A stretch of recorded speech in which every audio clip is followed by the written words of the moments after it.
AP నుంచి హజ్ యాత్రకు వెళ్లే యాత్రికులు అందరికీ ఎంబార్కేషన్ కేంద్రాల వద్ద రాష్ట్ర ప్రభుత్వం తరపున ప్రత్యేక వసతి సౌకర్యాలు ఏర్పాటు చేయడం జరిగిందని రాష్ట్ర న్యాయ మైనార్టీ సంక్షేమ శాఖ మంత్రి ఎన్ఎండి ఫరూక్ పేర్కొన్నారు.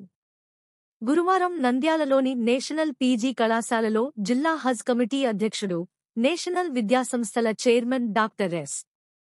ఇంతియాజ్ అహ్మద్ అధ్యక్షతన హజ్ యాత్రికులకు వ్యాక్సినేషన్ కార్యక్రమం జరిగింది.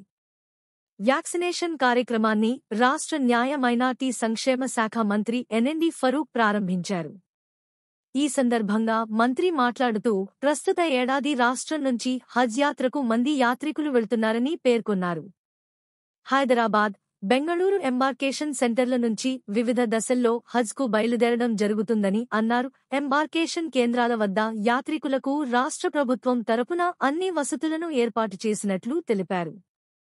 హజ్ యాత్రకు వెళ్లే ప్రయాణికులకు సలహాలు, సూచనలు పూర్తిస్థాయిలో అందిస్తూ పవిత్ర హజ్ యాత్ర దిగ్విజయంగా జరిగేలా నంద్యాల జిల్లా హజ్ కమిటీ అధ్యక్షుడు డాక్టర్ ఇంతియాజ్ అహ్మద్ చేస్తున్న సేవలు అభినందనీయమని మంత్రి ఫరూక్ పేర్కొన్నారు.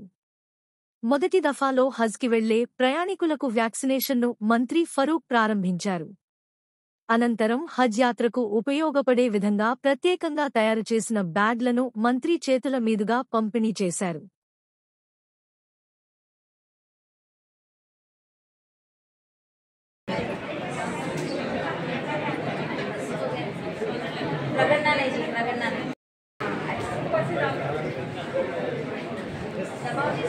डॉक्टर साहिबा डाल रहे हैं माँ, औरतों को औरतों से तला रहे